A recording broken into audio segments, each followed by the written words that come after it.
In my profession, I encounter many peculiar situations. But one of the strangest cases I ever had was with a gringo by the name of Daffy Duck. Senor Duck came to my office about 1 year ago in a condition of extreme shock and depression. I asked him to lie down on my couch and tell me his troubles from the beginning. It all began as I was sitting in the park one day, reading my newspaper. A mouse by the name of Speedy Gonzales strolled by. As I watched him pass, I became aware of a strange desire within myself. I visualized him on a plate, with an apple in his mouth, with lettuce, salad, parsley, and hollandaise sauce. Suddenly, I snapped to my senses. I knew something had to be wrong. Ducks don't eat mice. Cats eat mice. And I was sure I wasn't the cat. Or at least I thought I was sure. Discounting the experience, I went back to reading my paper. The mouse walked by again. This time I avoided looking at him. I tried to ignore his presence, but I couldn't. I saw another vision. Mouse under glass. I couldn't imagine what was wrong with me. Was I cracking up? Why did I have these strange desires? Oh, I was relieved when he walked away. I shook off the feeling and went back to reading my paper. But suddenly, I had an overwhelming desire to do something that I had never even dreamed of doing before. I tried to suppress it, but it was impossible.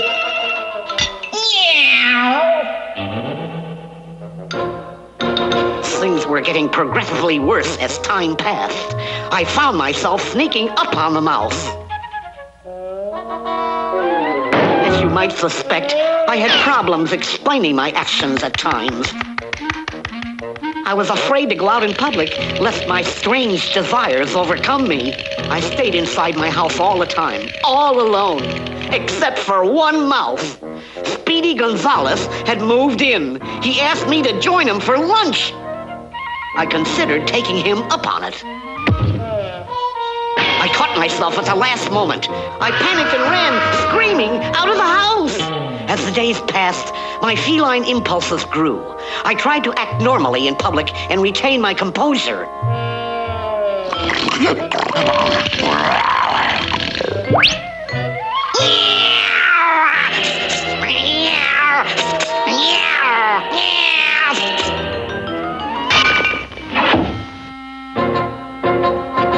In order to take my mind off my problems, I took up singing. La la la la la la la la la la la. Singing wasn't the answer either, so I returned home to think things over. I was getting more fidgety each day. I was nervous as a cat. Oh no, I needed a drink. I had stashed a carton of milk in the chandelier. I poured myself a saucerful, and as I leaned down to lap it up, I realized that I needed professional help. So that's why I'm here. You gotta help me. Please, Doc, please. All right. Let us see how you do in the ink blot test. Now, what do you see? Nothing. That is strange. I see a mouse. Maybe it is something physical. I will run some lab tests on you. Aha, Senor Doug. The lab test shows that 3 2/10% of your blood is catnip.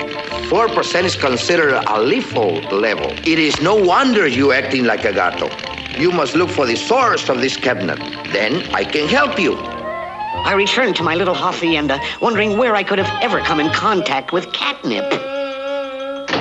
The smog seemed worse than usual that day, so I started to close my window.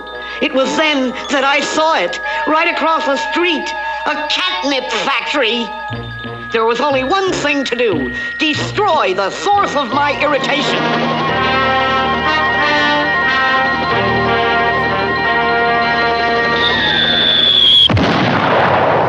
Success!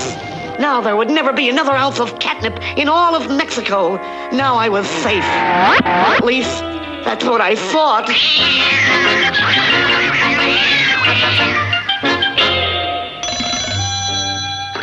Hello?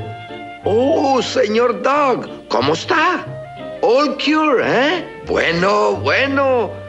My bill? That will be only 2,500 pesos. Hello? Hello? Hello? I lose more patience that way. Well, that's showbiz.